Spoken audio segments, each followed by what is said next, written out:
जब मैं छोटा था, मेरे पिताजी के चर्च में मेरी परवरिश हुई और बुधवार शाम को प्रार्थना होती थी और रविवार शाम को चर्च सभा होती थी।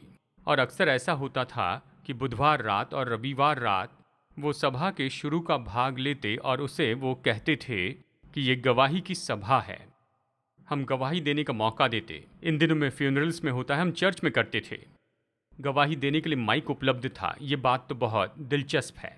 एक बात मैंने देखी कि अक्सर हमेशा 3 लोग होते थे। हर हफ्ते वो तीनों तैयार रहते थे और मैं कहूँगा ये तीनों बहनें थी और वो हमेशा एक ही बात दोहराती थी। वो खड़े होकर कहती कि मैं बहुत बहुत धन्यवाद देती हूँ कि मैंने उद्धार पाया और मैं शुद्ध की गई, और जाकर बैठ जाती थी। मैं उद्धार के बारे में जानता था लेकिन शुद्धिकरण के बारे में नहीं जानता था, और मैं ये नहीं चाहता था क्योंकि उनके जैसे नहीं बनना था।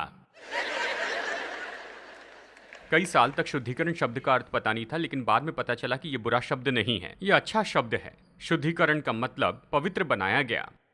ऊपर स्वर्ग में यीशु प्रार्थना कर रहे हैं कि आप और मैं अच्छे लोग हो जाएं, पवित्र लोग हो जाएं। वो हमारे शुद्धिकरण के लिए प्रार्थना कर रहे हैं।